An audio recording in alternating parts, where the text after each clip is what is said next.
My husband has a 14-year-old son who was given up for adoption at birth. My husband and his ex were 18 and did not feel ready to parent, so they chose to let him be raised by people who wanted him desperately. They have an open adoption. They visit about once a year and do regular video calls with their birth son. This has always been a source of joy for their birth son from what I have seen. My husband was upfront about all of this from the start. He never hid anything and the contact has been consistent our whole relationship. So here's the thing. I have met his birth son once. It was before we got married and I knew he did not like me. The whole meeting was awkward and the time we spent together was awkward. His parents had to correct him a couple of times for being rude. I did not visit with my husband the next 2 times he went. My husband's ex is also married now and her husband had a similar experience with our spouse's birth son. My husband's ex and her husband had a baby almost 2 years ago. My husband and I had ours 5 months ago. Their birth son did not appear very happy to hear his birth parents were having more kids. He has siblings he's growing up with, so he's not an only child and never was. But I know my husband and his ex are hoping their birth son will see the babies as the half-siblings that they technically are. Especially when he has such a good relationship with them. Ex's husband has picked up on the same vibe as me, that it's not happening and that their birth son during video calls is only really happy to see/talk to his birth parents and not us or the babies. And we get this. But we've had a lot of similar experiences here. We're not really anything to this kid but the people his birth parents married and had more kids with. Ex's husband said there is some hostility our spouse's birth son has toward us or him, but he believes us. And he told me he was left on a video call for a couple of minutes when his wife was tending to their child and the teen glared at him and was mumbling under his breath. He told me his wife appeared surprised. I also spoke to my husband about my feelings and he was surprised and concerned. So now both my husband and his ex have decided we should all visit their birth son together this summer and spend several days together. They feel like it should help him get to know us better and get to meet his biological half-siblings. I put my foot down and refused to go. I told my husband he should accept where his birth son is at, and right now accepting me and his ex's husband is not something he appears willing to do. I said going out there with him could make this kid feel even more animosity toward us for interfering on the time with them when we all know he loves seeing them. My husband said I need to be there and we need all this to work. He said not going will send a message that I don't care. Comment 1. NTA, they need to do what they did all those years ago and put what's best for the child before their wants. He sees them 1 time a year. He only wants to see them. If they force you to all go, he will hate the visit. It won't make him accept or be nice to you or the ex's husband or the half-siblings. You can't force it and they are trying to. You are respecting his wishes. Comment 2. I don't see anyone saying this, but why not just tell your husband and the ex-wife to just ask the 14-year-old what he wants and if he wants the spouses to go? It seems pretty simple. And I agree that trying to force this kid into these visits with the new partners and babies is probably too much for him right now. NTA. Comment 3. This all sounds like something that should be addressed by the child's parents, the ones raising him, and his therapist. If your spouse is concerned about how his bio-son is acting towards you or your baby, he should be talking to bio-son's actual parents, the ones raising him, and they should be taking to their son about his feelings, etc. After all, they are his parents. Story 2, cancelling a hotel booking I made with people I no longer speak to anymore. I, 20F, made a hotel booking for myself, my sister, 15F, and 3 other girls, 20F, back in October for a concert in June. However, since December, I had an argument with one of the girls that led to her ignoring me and no longer speaking to me, with the other 2 seemingly taking her side and the 3 of them ostracizing me from the group.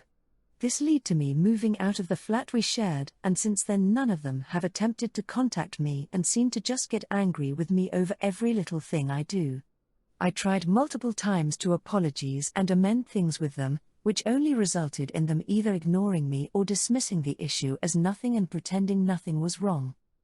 That was a very, Very shortened summary of what happened, and I've come to the conclusion that I do not want to make amends with these people and do not want to speak to them anytime soon for the way they've treated me. Here's the big issue: I do not want to stay at the same hotel as them for this concert in June.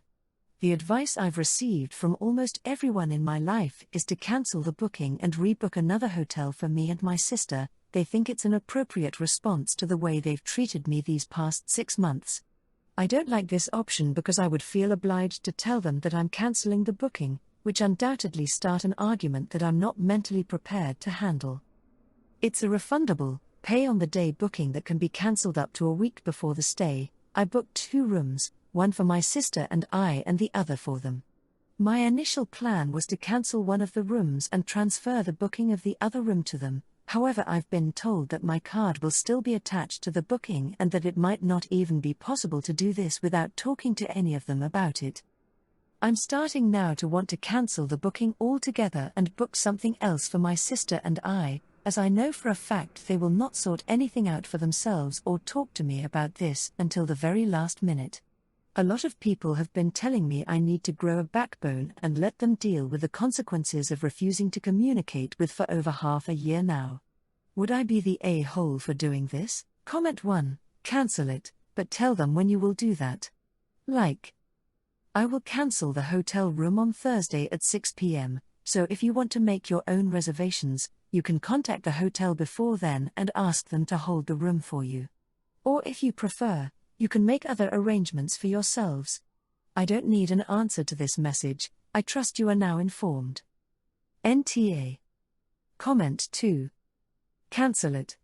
If they're not interested in dealing with you, they're not going to be able to get the room you booked because it's in your name. You'll need to be there with your ID to check in. Keep one for yourself or book somewhere else if you're still going to the concert. How are you planning on handling this? If you were going as a group, did you get tickets sitting by each other? If you can get in touch, let them know. If you can't, that's their problem. OP comment. This has been the common consensus. I think I'm planning on sending one message to say I'm cancelling the booking and rebooking somewhere else as per the advice of other comments. Not sure yet whether I'd like to block them following the message or be open to argue/talk about it. We all have standing tickets at the same concert for the same entrance. However, it's a pretty big concert and a massive stadium. I'm not too worried about running into them, and if I do, they're easily ignored. Story 3, cancelling Easter. My mother-in-law, Susan, and my sister-in-law, Megan, my husband's brother's wife, do not get along. Apparently they used to, but at some point after having kids, things got strained between them and they've had a negative relationship for years. After a year-long battle with breast cancer, Megan's mom passed away a few months ago. Unexpectedly, her father passed away in the same weekend. It's been a really hard time for Megan and my brother-in-law, and my husband and I have offered to help in any way we can.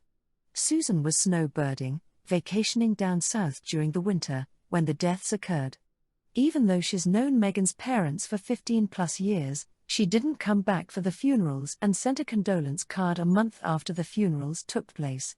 She never called Megan directly, only spoke to my brother-in-law about anything going on and passed messages through him. Other borderline shady things have happened since the funerals, but this is the straw that's breaking the camel's back. Yesterday was Grandparents' Day at my nephew's school. They both had expressed they weren't sure if they even wanted to go to school, but since Susan signed up to go, the kids decided they would go too. Megan is a teacher at this school, which is small. Susan didn't say a word to her the entire day. Megan went to my nephew's classroom to check on him and found out Susan had taken both kids home with her 30 minutes prior without saying a word to Megan. Susan taking them was planned, but having to find out from your coworker that your children are gone is not something you expect. Megan texted Susan to ask what happened, and Susan said Megan was talking to someone else and she didn't want to bother her, so they left. Megan pushed back, saying Susan never came over to her classroom and she shouldn't be taking the kids without telling her. Susan then claimed she was doing Megan a favor, so she shouldn't be upset. My husband and I are furious with Susan. Not only is she normally annoying with her animosity towards Megan, but her parents just died and this was a tough day, a day her parents would normally have been at the school to see their grandkids. We are supposed to go to Susan's for Easter tomorrow, but I want to cancel. My husband doesn't think we should get in the middle of it, but I'm of the mindset that someone needs to stand up for Megan and put Susan in her place. I truly don't think she's going to stop treating Megan poorly until she starts facing some consequences to her actions. There are so many more details I could dump into this to show how crazy Susan is towards Megan, but I don't want to make this any longer than it is. One more story. At Christmas, Susan made 2 lasagnas for dinner, one for Megan's house, who hosted, and one for the rest of us to eat at Susan's house. She made us all leave Megan's at 2 p.m. and go to her house without Megan/brother-in-law/kids so she could have her own Christmas. Comment 1. NTA. Megan needs your support. Don't listen to your husband. Not getting in the middle is the equivalent of standing by and doing nothing while your mother-in-law behaves like an animal. I'm floored she didn't even come to give Megan a hug on Grandparents' Day. You're right to be outraged on her behalf. Please stick with Megan. Comment 2. I absolutely think you should not go tomorrow. I would say to your mother-in-law you were wrong to take the kids without having them say goodbye to their mom. You are often insensitive to sister-in-law, and that makes me uncomfortable. I need some space to manage my feelings around what is consistently happening with respect to how you treat her. Maybe you should also give that some thought and make some changes. I am sure your sister-in-law would appreciate your support and feel loved during a time when she is still grieving. Story 4. Telling my girlfriend I was born in a car? I've been with my girlfriend for over 5 years, over which time I've told her a few fairy stories that were more like practical joke time bombs than lies. I always expected them to get found out. You know what I mean. One of them was that I was born in the Australian bush far from a hospital, true, and when my mother went into labor, my father rushed her to the hospital in his ute, Australian pickup truck, true, but didn't make it on time, false, and had to deliver me himself in the back tray of the ute, false. Being a bushie, he delivered plenty of calves, lambs and foals. It wasn't a big deal. I thought was just a bit funny, and I expected one day to be caught. Anyway, at my parents' place last weekend, my girlfriend brought it up to my father. Just in passing. My mother laughed, stopped her and got her to recite the whole story as I'd told it. Instead of everyone laughing at the hoax, they're all mad at me and don't understand what would motivate me to make up such a story. Now my girlfriend won't speak to me. Says she can't trust me and that it's all over. The thing is, that's just one of several pranks I've told her. There are more ticking away. Comment 1. YTA, they aren't really jokes, just straight up lies. You embarrassed your girlfriend and made her look and feel stupid in front of your family. It's entirely plausible that you were born in the back of a car. It happens all the time because people don't make it to hospital. My dad is a cop and has delivered a baby in the back of a car after pulling over a speeding vehicle. It's not some outlandish thing that would make it obvious you're joking. Your girlfriend wants to know this information because she wants to know you and you're making it one big joke at her expense. Grow up. Comment 2. Exactly. Like, to me, a joke would be if he said that, and she goes, really? And then he's like, nah, I'm just messing with you.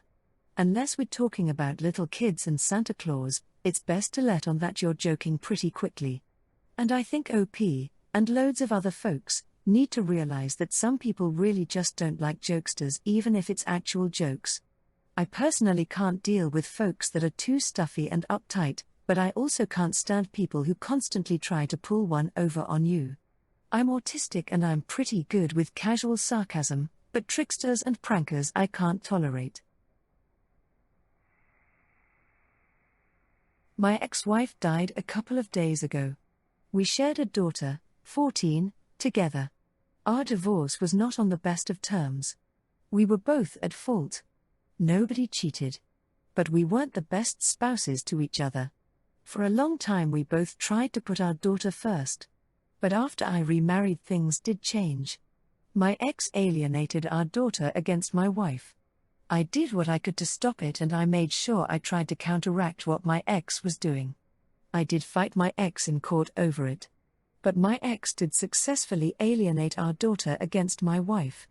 This was 4 years ago. My wife was pregnant at the time, so it was stressful when we realized what was happening, and my wife and daughter do not have a close or healthy relationship. My daughter shuts my wife out because of what her mom has said. She has at times been rude to my wife, and I have stepped in to tell her she cannot be like that. I told her I can't make her love or be close to my wife, but she must be respectful. The rudeness was never a big problem, but the rejection of a relationship has remained consistent. Now my ex-wife is dead and my daughter's grieving. My daughter has stated clearly she does not want my wife or my son, 3.5, there. My wife wants to go to the funeral. She said my daughter will always remember her not being there for her and keeping her brother away from supporting her if we listen. She said at the very least she must be there. That maybe our son is too young. But as her stepmom, if she doesn't show up and show she loves her, things will never get better. My daughter screamed at the top of her lungs yesterday because she heard my wife say she wants to come and support my daughter. My daughter stated it very aggressively and in a state of raw grief that my wife will not be a comfort because she hated her mom and nobody wants her there. I told my wife not to come. I said I will be there. And I know my daughter has mixed feelings about me being there, but she ultimately wants me there. My wife expressed that she worried it was a big risk and my daughter would remember it as her not being supportive later. And I said potentially it could. But it could also show my daughter that she's willing to respect her boundaries. That she's not trying to take her mom's place. I told my wife it will be more difficult now because my daughter's mom is dead and it can be hard to see the flaws in people's actions when we lose them too soon, and I feel deep down that if she shows up my daughter will turn against her more. My daughter sought the advice of the family therapist we have visited over the years and the therapist agreed with me. But my wife was upset. She told me she wanted my support and that she felt like I was encouraging her to not be a good stepmom.